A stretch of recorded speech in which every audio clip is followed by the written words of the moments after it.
كل سنه وانت طيب يا زفت. وانت طيب يا حاج. ايه بقى مش قلت لي لما يبقى عندي 20 سنه هتجيب لي ايفون؟ قال يا ابني قلت لك الكلام ده يا ابني. نعم. ايوه يا حاج والله قلت لي. مش فاكر بصراحه، بس انا جايب لك هديه احلى من الايفون بتاعك ده بكتير بكتير. خير يا رب. جايب لي ايه؟ ما تقلقش، ده هديه غاليه قوي. هديه ايه يا حاج؟ قول كده وبطل حوارات. انا بتاع حوارات يا ابن الكلب. لا بس مش مطمن كده، مش مطمن بس. على العموم دي هديه اديها لي جدك ولا اديها لك لما يبقى عندك ليله 20 سنه؟ يعني هديه ببلاش وما دفعتش فيها جنيه وعمال تقول لي غاليه غاليه غاليه. امال فين اللي غاليه يا حاج؟ اكيد غاليه مش من جدك يا حيوان. طبعا يا حاج، بس يا ترى ايه اللي جوه الهديه دي؟ هو وصلتها لك وفتحها من يومين بتعاني. اهي خد اهي. لما اشوف جواه ايه؟ لا جواها ايه؟ لا مش وصلت، ما اعرفش اللي جواه، انا هقوم افتحها بعيد. هي بقت كده. يلا سلام يا حاج. دور في داهيه. اخدك. جواك ايه؟ ايه ده؟ خاتم؟ جيت سايب لي خاتم؟ انا والله من الاول كنت عارف انها هديه دافع، بس والله شكله حلو. يا انا اسف. ايه ده؟ لا في ايه؟ ايه انت مين يا ولد؟ بسم الله الرحمن الرحيم. انت مين؟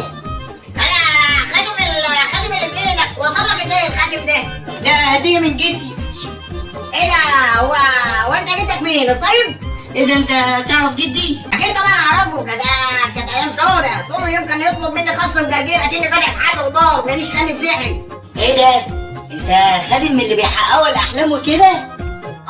ليك 3 امنيات ويكش ما تكونش غبي زي جدك. لا تقلقش، ده انا اخرب الدنيا. فين يا ابن الكلب بتقول هتخرب ايه؟ ولا حاجه يا حاج، ده انا بقول ربنا يخلي لي جدي. بص، ليك 3 امنيات واطلبهم وخلص نفسك عشان انا مش فاضيلك. انت بتعاملني كده ليه؟ هو مش المفروض ان انت برضه جاي هنا تخدمني ولا ايه؟ ده متعب زي جدك. قول نفسك في ايه وخلص نفسك بسرعه. بجد؟ اطلب كده واللي انا عايزه كله هتعمله؟ قلت لك ايوه يا سيدي. انت يلا اطلب. مع اني مش مصدقك بس ماشي، هات لي ايفون. مش بقول تاني زي جدك. وعلى العموم اتفضل يا سيدي. ايه ده؟ ايفون بجد؟ ده الموضوع طلع حقيقي. شكلها هتلعب يا عاطف. بقى يا كنت صدقت. بعد ده صدقت طبعا. قول لي نفسك في ايه تاني؟ يلا اطلب اللي بنفسك. نفسي بقى اي حاجه اطلبها من ابويا يسمع كلامي ويعملها لي على طول. بس كده؟ بس صعب عليك دي، ده راجل شراني وبخيل وانا عارفه كويس قوي. طب جرب كده بالسهوله دي.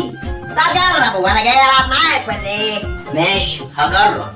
يلا بينا. وانت بقى يا حاج كنت محتاج 200 جنيه بس اخرج بيهم كده مع اصحابي شويه. نعم. قلت كده والله يا عفريت مغفل.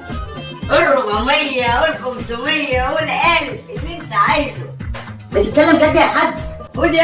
خد يا ابني كل الفلوس اللي معايا اهي. ما يقولوش عليك. خد كل ده بالسهوله دي؟ طب كنت محتاج بقى مفتاح العربيه اخرج بقى بالمره بدل ما اتبهدل في المواصلات. بس كده عليا. خد اهي. بالسهوله دي؟ ده حاجه حلوه خالص. تاخد عينيا يا حبيبي. ايه بقى ده؟ انت طلعت خطير، ده اداني كل الفلوس ومفاتيح العربيه كمان. هو انا جاي العب ولا ايه؟ يلا خلص نفسك واطلب الامنيه الاخيره. اتمنى كل اللي بيتفرج على الفيديو دلوقتي يعمل اشتراك في القناه ويوصل الفيديو ل 10000 لايك. قدها؟